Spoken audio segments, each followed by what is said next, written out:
This episode is brought to you by Battleborn Batteries, the best name in the RV and marine industry. These lithium batteries are designed and assembled in the USA, backed by a 10-year warranty. The best solution for your battery anxiety. So go check them out at battlebornbatteries.com. Whether your adventure is on the road, on the water, or off the grid, Battleborn batteries keep you out there longer.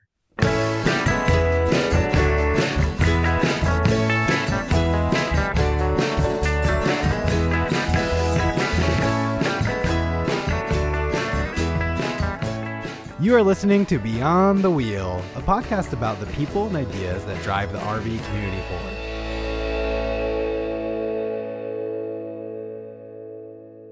Hi, everyone. Welcome back to the show. Today's guest is Lorien Clemens from PetHub. She is the COO of the company and has been involved since the beginning. PetHub has some unique products to protect your pet and make it easier to reunite with them if they become lost. The unique technology they use is a great addition to traditional shipping of pets. As you will hear, it is more than just dogs and cats that can use this technology. Before we begin the interview, we would like to ask you to hop over to iTunes and leave a 5-star rating and review. This really helps the show get guests and increase our listener base. Now, without further delay, let's get into the discussion with Lorien. Hi, Lorien. Can you tell us a little bit about yourself and your role at PetHub? I would be happy to. So my name is Lorien Clemens. I am a co-founder and COO of PetHub.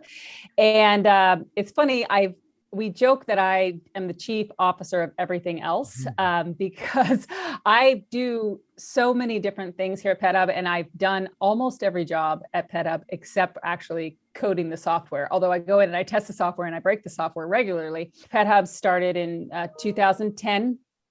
And it was started by my then boyfriend and now husband, Tom Arnold, after he left Microsoft. At the time I was in curriculum development with Montessori schools and really in the education sphere, but I was helping him along the way because that's what you do with your partner.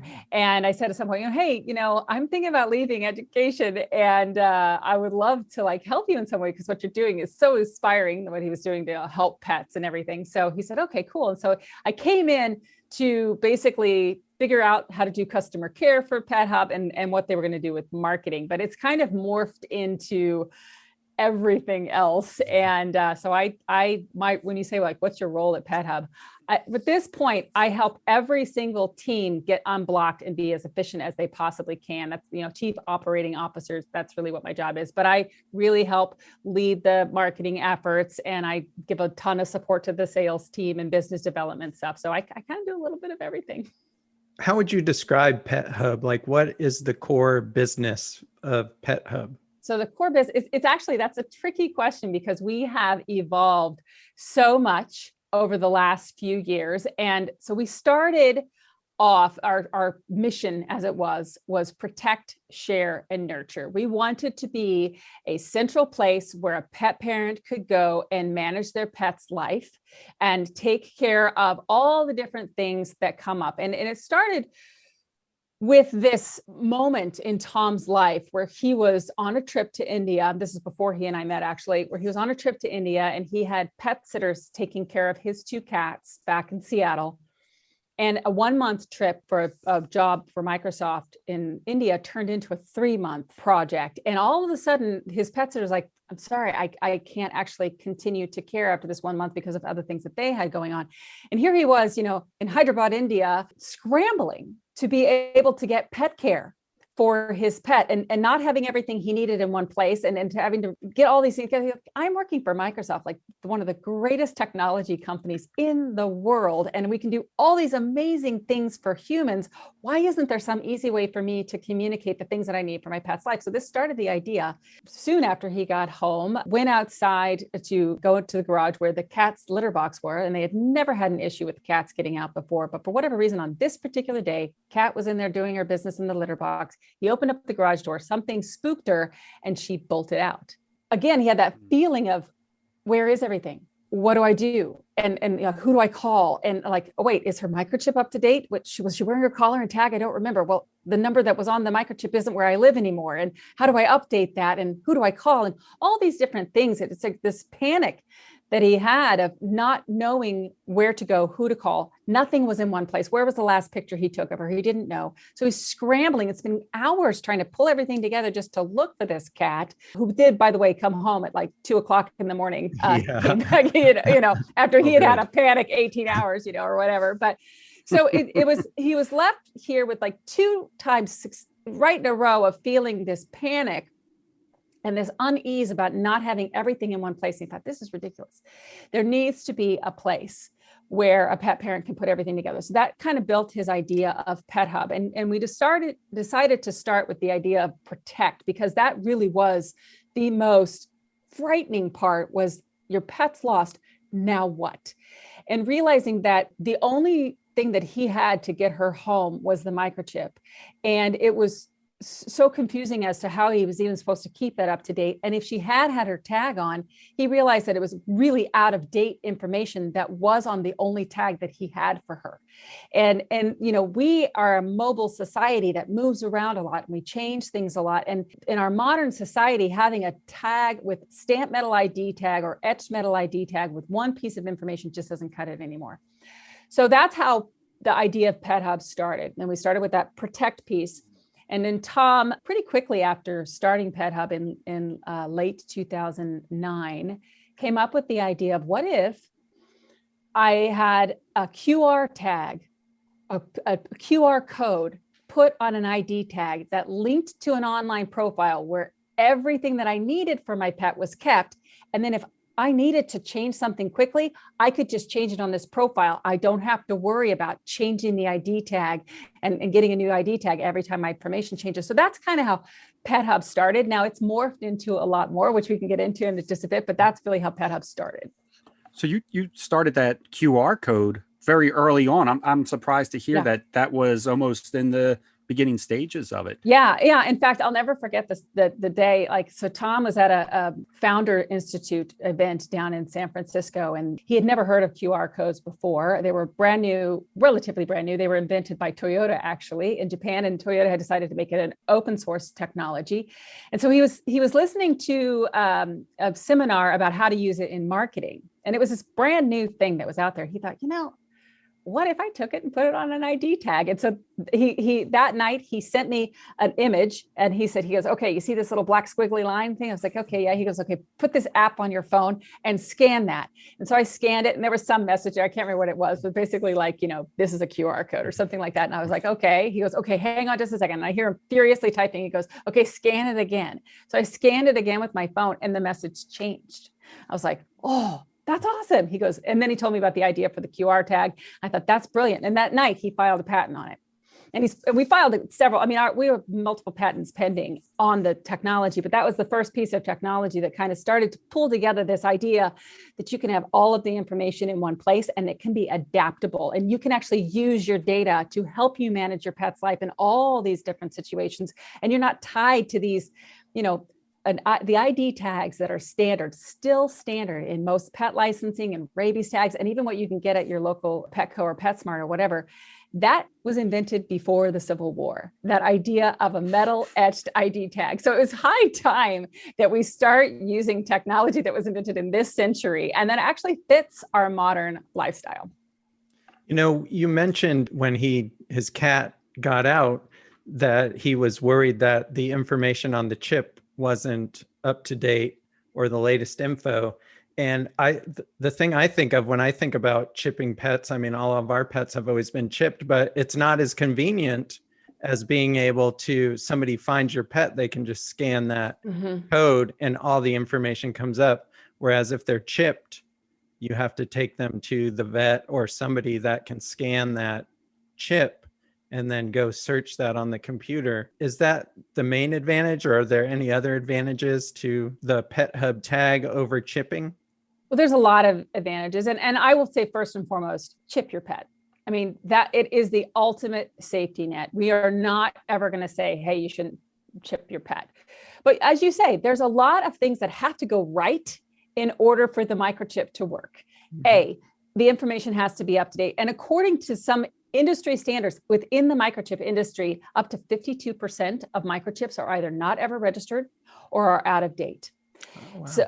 So, I mean, that's a lot. And if you talk to veterinarians, they're like, oh yeah, all the time we scan it and the information's either not there, it's never been registered, or it's completely out of date. And we're chasing down rabbit holes trying to find the current owner.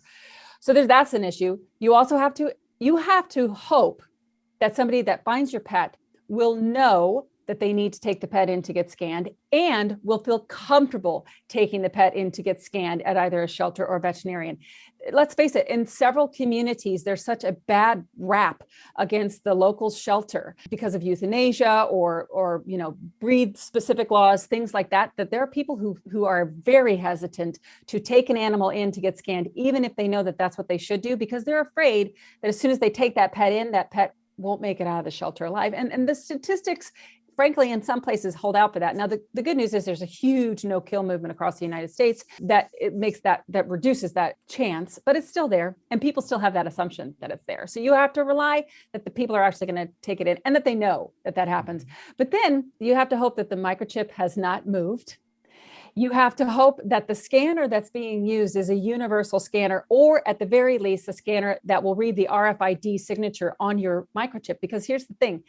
There are at least 4 different frequencies used on microchips that are here in the United States. And a lot of microchip companies, when they sell microchips into a shelter or a veterinarian, they will give it to them with a scanner. That scanner is made to scan that type of microchip. So there are microchips that will scan the bigger range and will catch all the RFID signatures that are out there, the ranges that are out there, frequencies, but not all of them do. And especially in rural communities, you can't guarantee that your local shelter and or veterinarians are going to have it. And of course, you don't know who they're going to go to. They might go to a shelter that does have a universal scanner, yay. Or they might get picked up and taken to a veterinarian. The veterinarian says, I don't see anything. And they're like, oh gosh, guess he's going to become my cat now.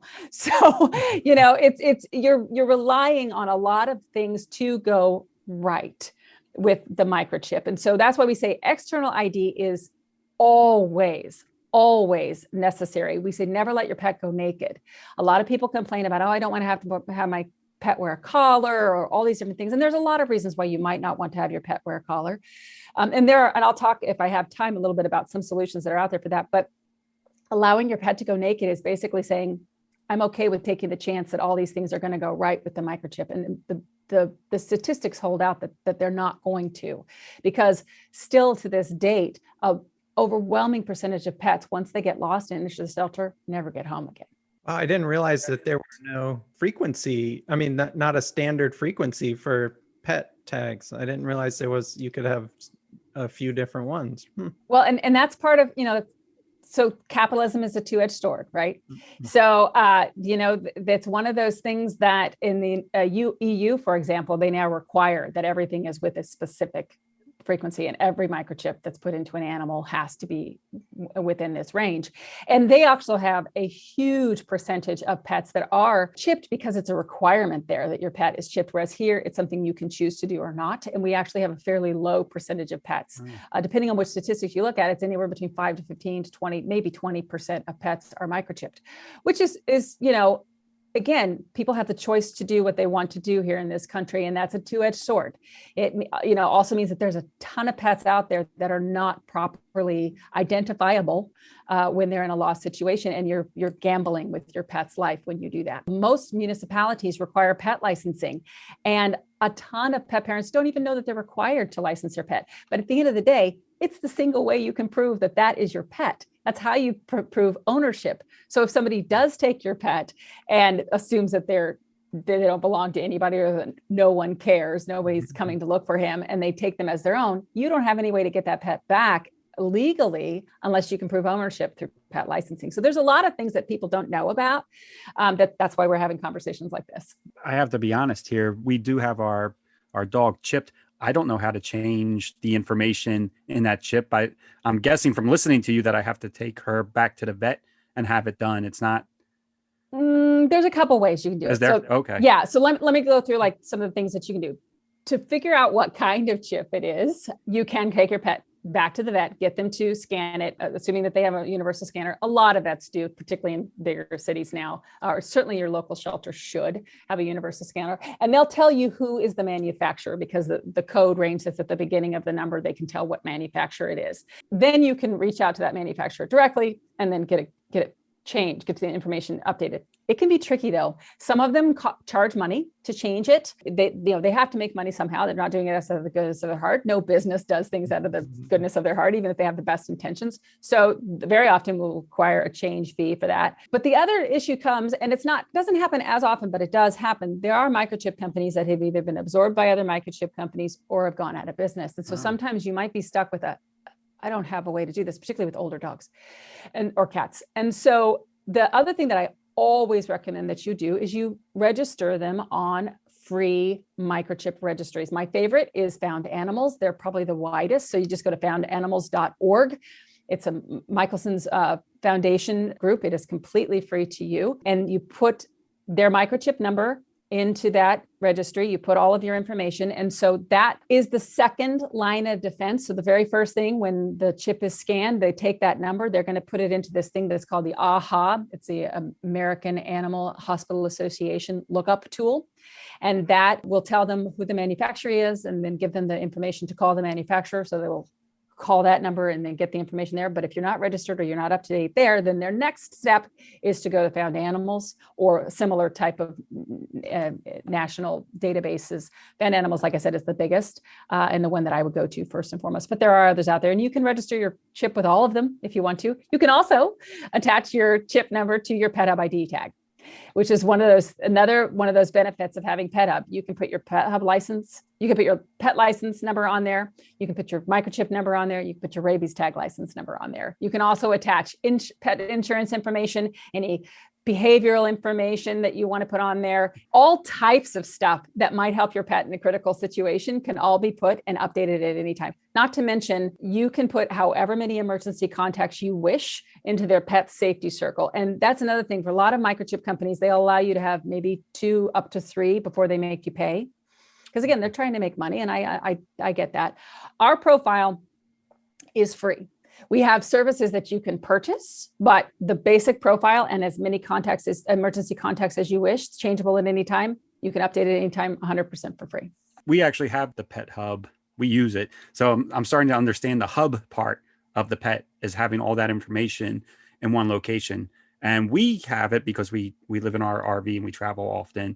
And we just like the fact that we can go in there and update the information. But we also appreciate the fact that you can put a little bit of personality description in there, because Belle has a lot of personality, and she's skittish around strangers at first. She acts aggressive even though she's not. So it's nice that all that information can be in there and just easily scanned by the phone. In fact, we have a great example of this. Sean and I did this as a practice.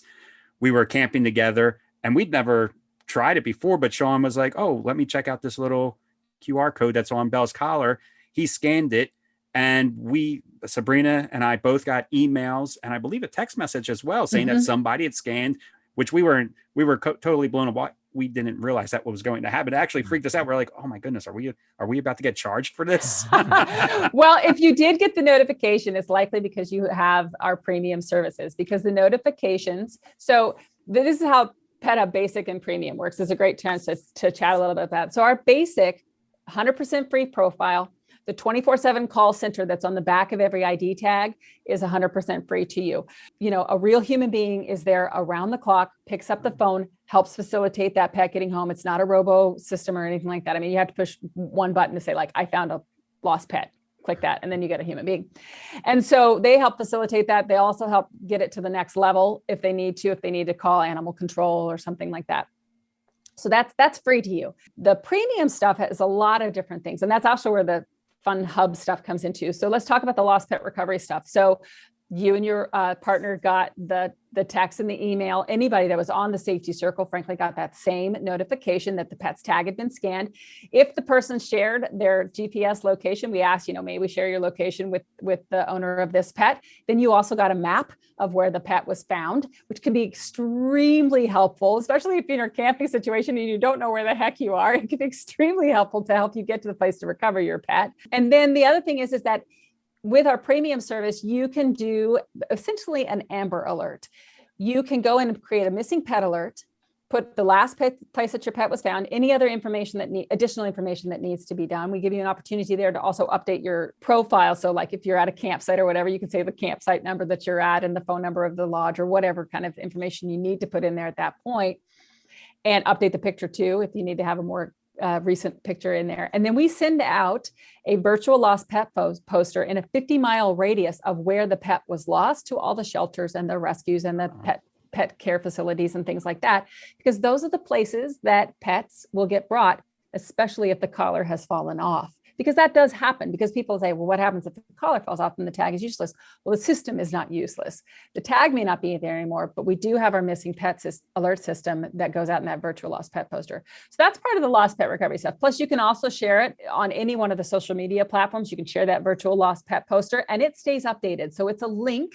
So it's not like a poster that you printed out. And so if you guys have to change locations or what have you, or add a new phone number or add new details, you just change it on the pet's profile and the link stays the same. So it's the missing pet information is just updated automatically there, which is very convenient, especially when you're in a camping situation where things change rapidly. Yeah. And then the other part of the premium that's pretty darn cool and it's growing now is stuff that's not related to lost pet stuff at all. It's our perks and our reward system. So we realize that, hey, protect is the big part of what we started with, but share and nurture are the other key parts of who we are, because we wanted it to be a place that you could manage a lot of different parts of your pet's life.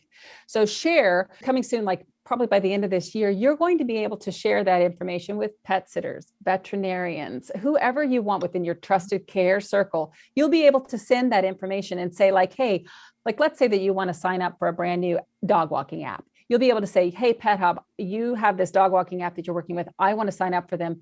Share that information to them. And then that information will be kept up to date. So that's something we're getting ready to launch in the next year. Very exciting. So you heard it here first.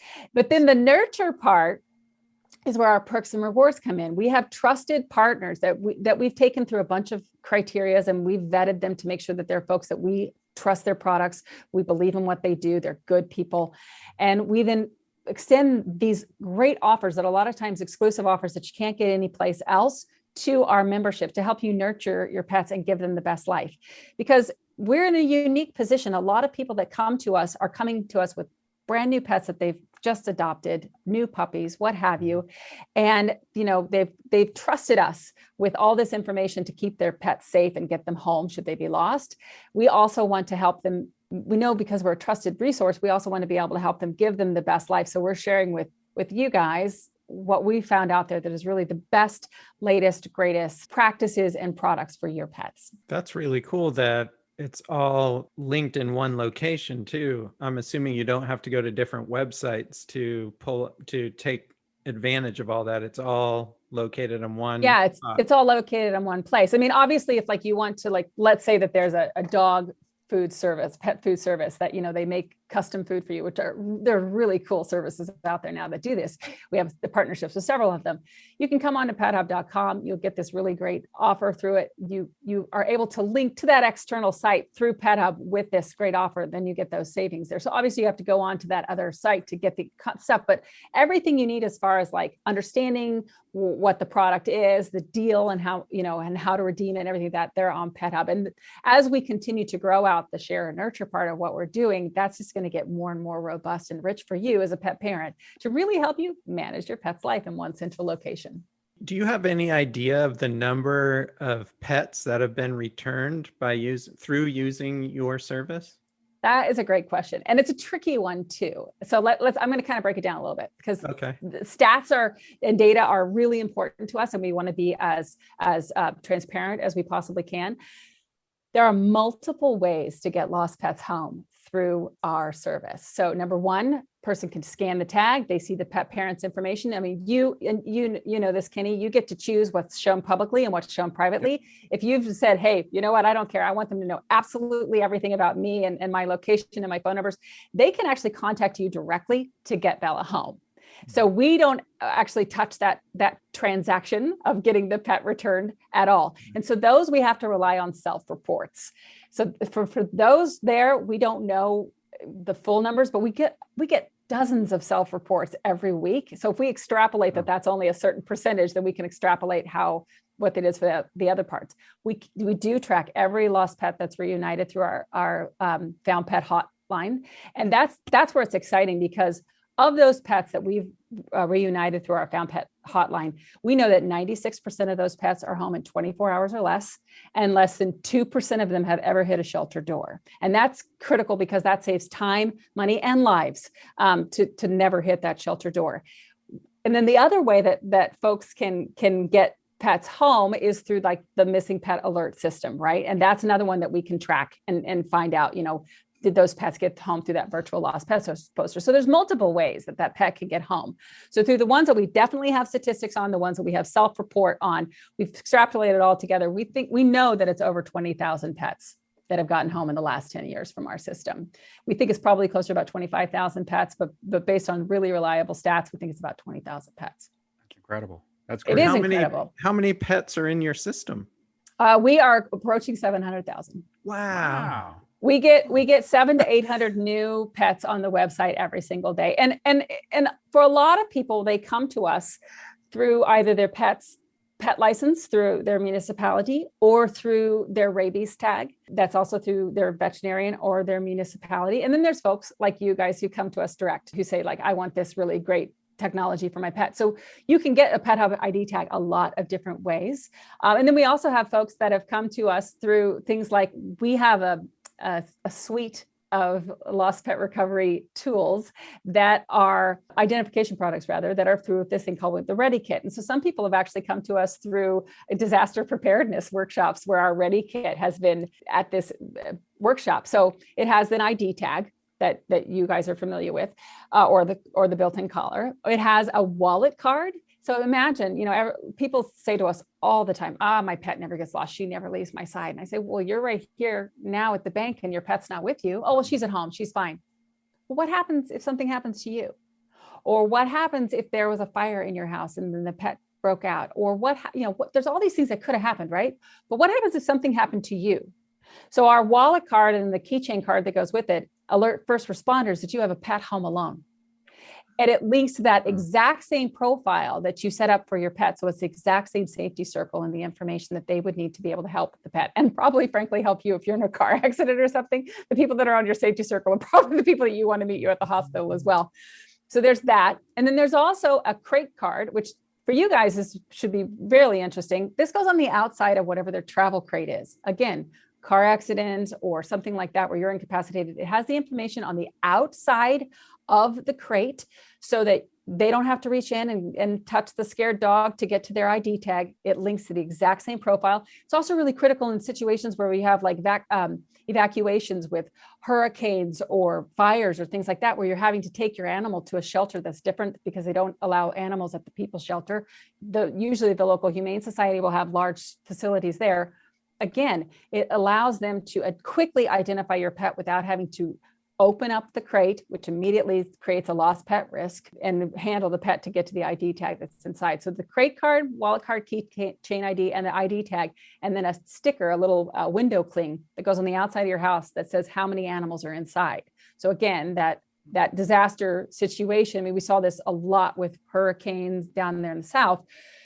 They would go into houses not knowing if there were animals there because there were signs that there might be animals at the location, and they would go in to try to save them. If you have something on the outside of your house, what we recommend that people do is, like, if you leave with your animals, take that window cling off so that they're not going in and looking for the animal.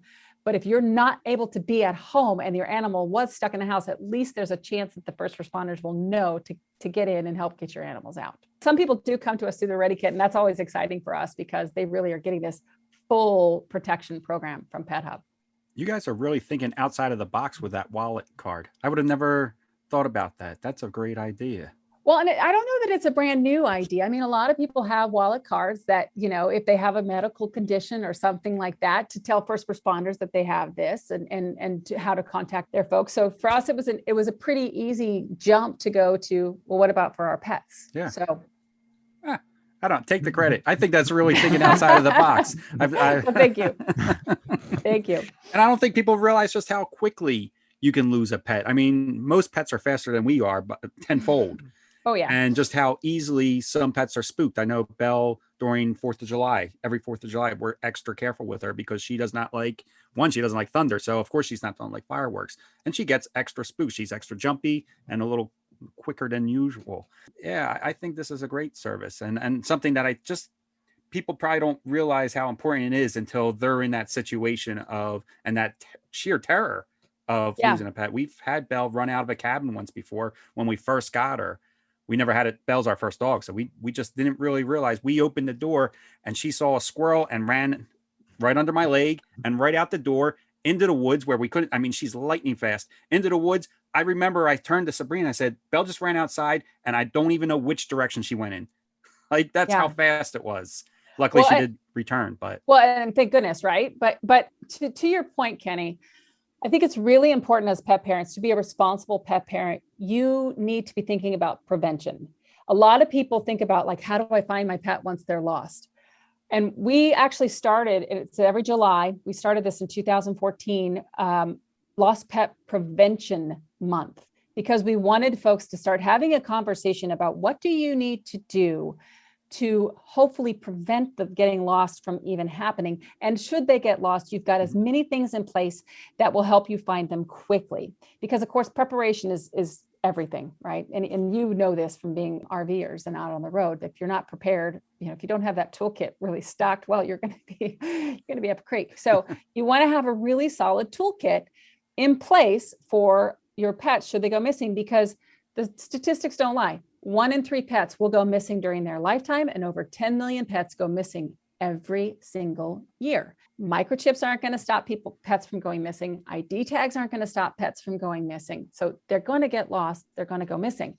You can go to lostpetprevention.com. You can go to PetHub.com and go to our Tips and Tales blog, and you'll see all the types of lost pet prevention things that we have. But it goes down to training, Houdini proofing your living area and the outside area. Are you using really good quality gear like collars and leashes and things like that? I mean, not all collars are made the same, and some of them might be really, really cute, but they're really not helping keep your pet safe. I mentioned earlier that some people don't want to wear collars. I do understand there's a lot of reasons why people may not want their pets to wear collars. Well, one of our partners is a brand new partner, actually. It's called Undercollar.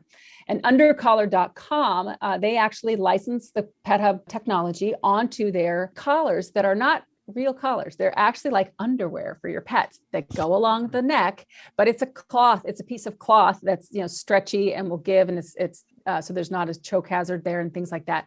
But the QR code is embedded into that, so that if you have a pet for whatever reason, jingling tags or whatever aren't working for them, or they don't want to wear a standard collar for whatever reason, they're tiny for one thing, this is a great solution. So I would encourage everybody to, if you have a pet right now, just to take some time to actually start thinking of, what do I know about my pet and his or her propensity for getting lost? Like, why would they go? Are they squirrel driven?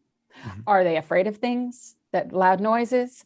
Have they have stranger danger, fear, anxiety there? Do they get anxiety when I'm not around? Or are they just so darn friendly? They want to go meet everybody, and you open up they're like, hey, there's a party outside. I want to go join. Like knowing your pet's personality, making sure that the training is matching what your pet's personality is, and all these different kinds of things, taking the time now while everything's calm to get ahead of the game, prevent, learn about all the different things you can do. Should that moment happen and your pet is one of the 3 that goes missing, you have as many tools in your tool belt as you can to start fixing the problem. Funny, I could check yes to every single one of those, Yeah, I was gonna say. including stranger danger, and yes, she wants to meet every single person too, all at the same time. Totally get it. So you mentioned you have the tags. You just mentioned a few things that you have for the pets, the tags, the window clings, the wallet card, And you mentioned something earlier about a collar with the technology in it that you have. So the undercollar is our current partner that we have. Some folks might have had a collar from a previous iteration, I guess, of PetHub that we did. We had a really great partnership with an amazing company out of North Dakota called Dog IDs. They did a tag that was woven into the collar. It's something that I hope comes back in the future. It ended up being cost prohibitive because they're expensive to make. They're incredibly high quality collars. And from a retail perspective, the cost was too high and people balked at spending $40 to $45 on a collar, even though they shouldn't. Because if you're really getting a great quality collar that will last the lifetime of the pet, then you should be paying $35 to $50 for that collar. But, we're in this cost conscious society where people are, they're used to going to the big department store, and they're paying $5.99 knockoffs from overseas or what have you. And this is the best collar or quality. It might be cute, and you might have a range of cute colors that you get to wear with all these different designs or whatever. And I get that. I mean, I had a little Boston Terrier who was a fashionista. I get it. But at the end of the day, especially if you have a dog that is a runner, that's a big outdoor enthusiast dog, that kind of thing, you owe it to yourself and to that dog to get a really high quality collar on there. And Dog IDs is a great company for that. And so they did a wonderful integration with us, and we hope to be able to revisit it again in the future. But the cost was really high. But there's a lot of people out there still with those Dog ID collars because they last forever. So yeah, that was what I was talking about there. And so how do people get those, either the QR code on the tag or? Right. So how do they come and get a PetHub tag? Basically, how do they get pet? So the easiest way, unless you live in a community that has pet licensing, that does pet licensing through PetHub, which is the easiest way to get it done. But if you want to get a PetHub tag directly from us or one of our ready kits, you just go to PetHub.com, click on the shop button, and we'll take you right there. Well, also, if you are interested in like the undercollar, there's a couple other really cool tag companies that license our technology that do really beautiful tags that look like jewelry and stuff like that. Like, you can also link to them from our site too, but PetHub.com and just click on the shop link. So how does the city licensing or the county licensing, how does that work? Yeah. So we are helping community by community, helping them come into the 21st century by replacing those stamp metal ID tags that are the vast majority of pet licenses. And so we work with the community. We are very competitive with price, which a lot of times for an animal shelter, they don't have money to spend. So we work very hard to make it so that it's affordable for them.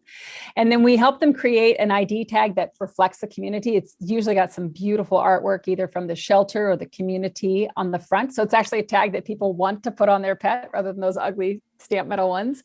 And then it links to a free online pet profile on the back. And the number that is on the QR code is your license number. We deliberately built our system so that we could streamline into any existing system. And you don't have, there are digital ID tag programs out there where you have to work within this small range of what they can do. And we realized we had to build our system so it would be agnostic, and we could work with as many systems as possible, because our ultimate goal is to protect pets and to get affordable ID tags onto every pet in the United States, so that we're no longer just relying on the microchip or a stamped piece of metal that will wear out. We try to make it as much of a no-brainer as possible for the community. So if you have people in the community that are listening, that are wanting to know how to get their pet licenses in their community switched over to PetHub ID tags, just drop us a line. You can always email us at info@pethub.com, and we'll put you in touch with the right people, and then we'll talk to your community about it. And so, sorry, Kenny, I know you have more questions, but I just had one more thought. Like, when we go to RV parks, it seems like every time you go to a new RV park, they want you got to have proof of your vaccinations and things like that. That could all be linked through that QR code then. 100%. So if you have a pet license, through PetHub.com. A lot of times that's all you'll need because most pet licenses in most communities are linked to your rabies vaccination. So that's number one benefit of getting licensed. The other thing is that you can link any documents that you'd like to your PetHub profile. And we have a ton of people that have their rabies vaccination documents and their certificate linked to their profile. You can also put just the information into the actual fields. There's a place that you can put all vaccinations, not just your rabies vaccination record, onto the pet's profile. Some places, though, do require to see the vaccination certificate. So you can just take a picture of it and load it up to your profile and show it whenever you need to.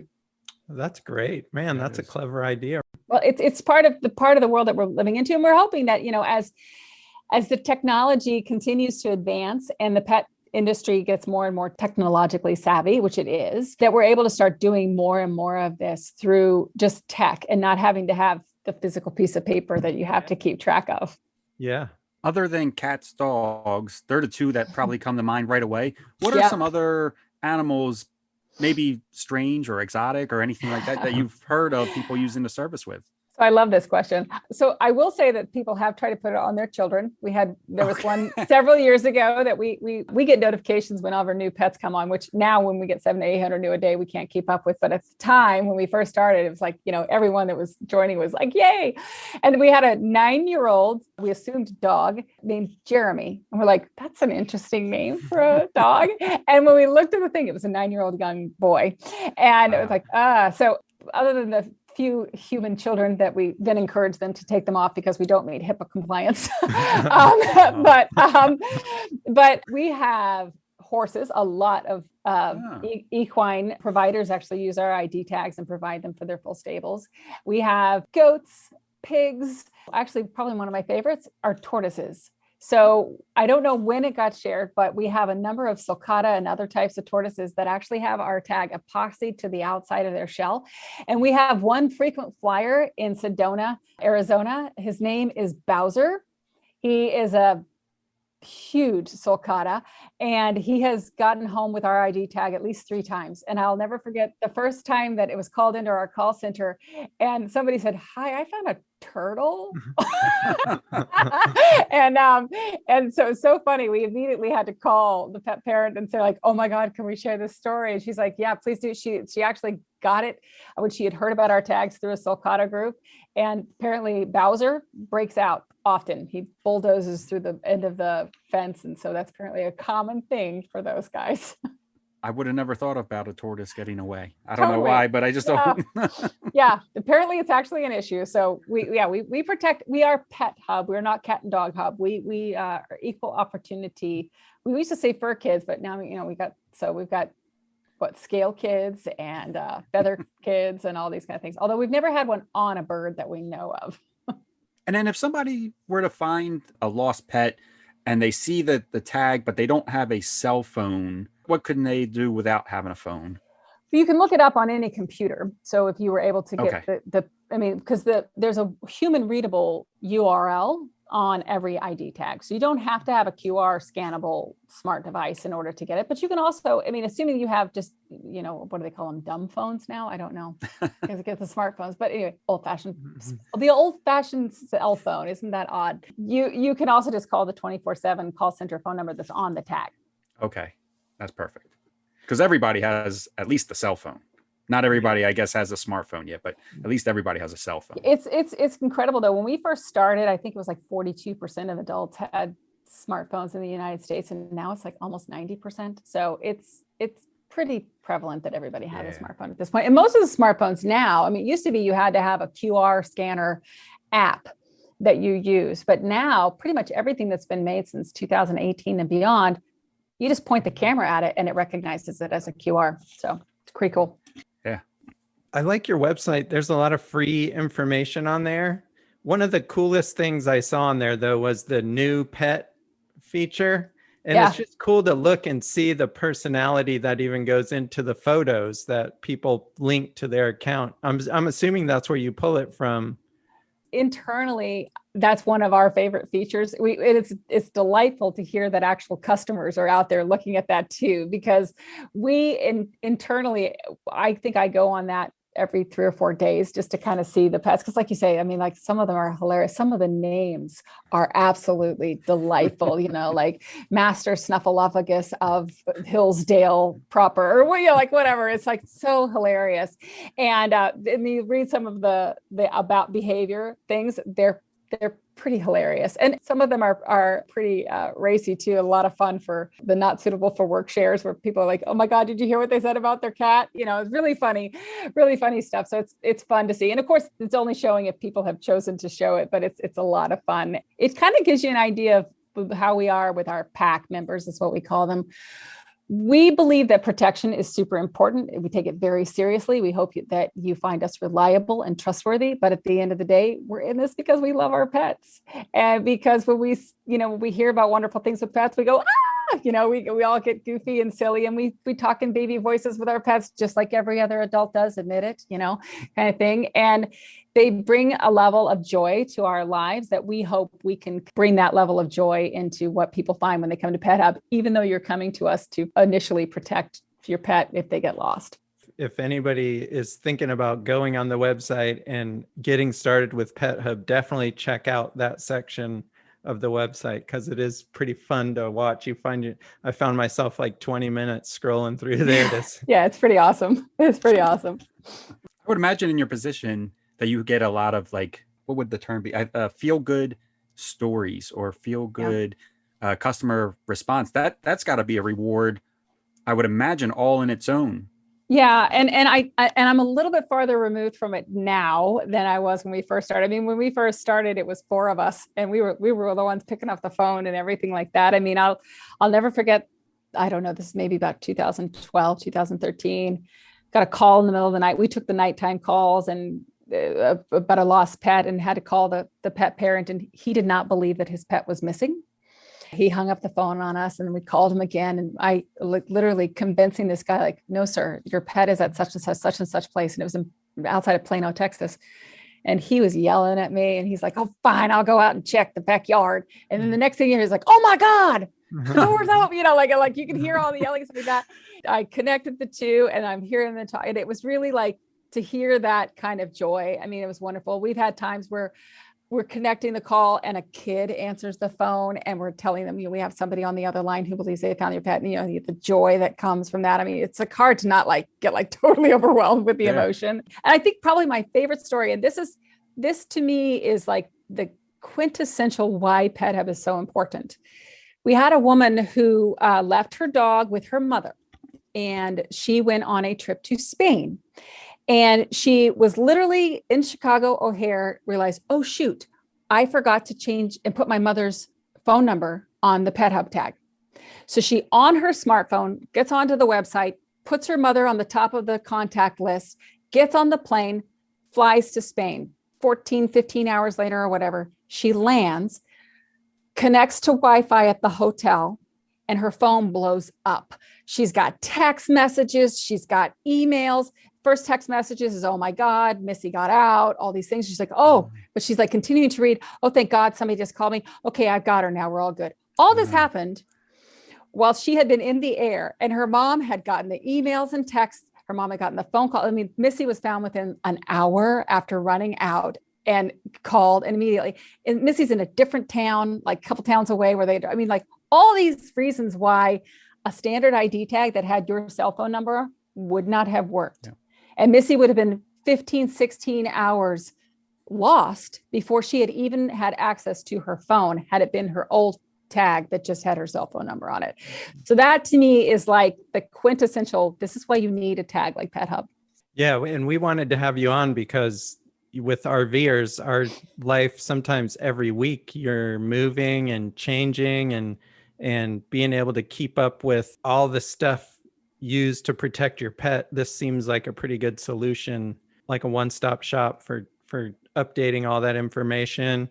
And now that we know that you could have images of your vaccinations on there, or even if you license your pet through your county, I mean, that makes life even so much easier, just not having to track pieces of paper every time you go somewhere. So, it's really great idea.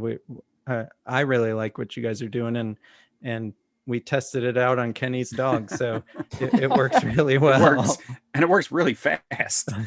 Yeah, I love hearing that. I love hearing that because that's why we built it, is to be fast and reliable. So before we let you go, is there anything that we might have missed that you want to talk about? I don't, honestly, I don't think so. I feel like we covered a lot of different things. I would just really highly encourage people to go on to our website, learn about what we do. I'm going to throw out a coupon code that's been out there forever, but it's one that we will always honor. It's called PetHub Love, LUV. So PETHUB LUV. It's 20% off our ID tags. Give you a chance to try them out and to see if you like them. And if you choose to upgrade to our premium solution, there's a special welcome code that you get when you first log in. So make sure you use that code and you get a little discount at the beginning. And it's very affordable, $4 a month or $24 a year.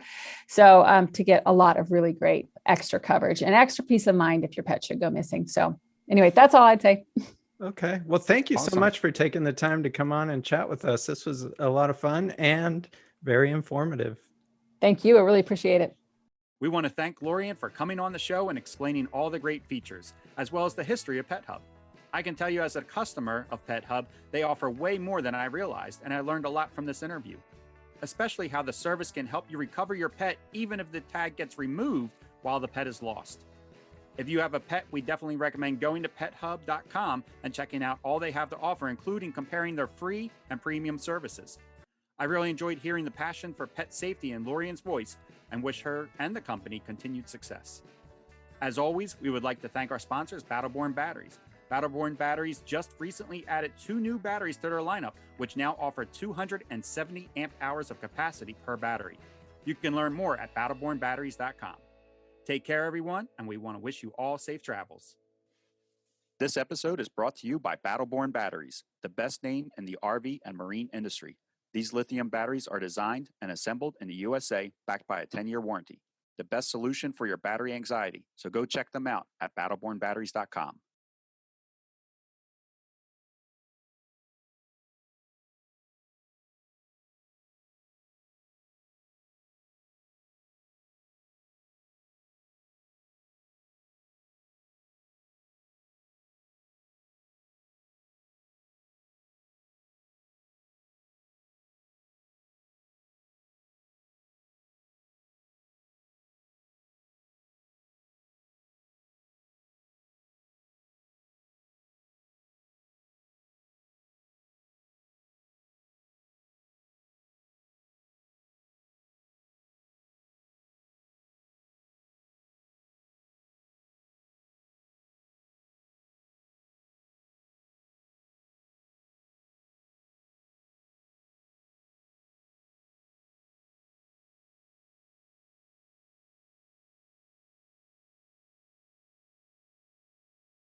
Thanks to Chris for coming on the show and talking to us about WaySafe and towing in general.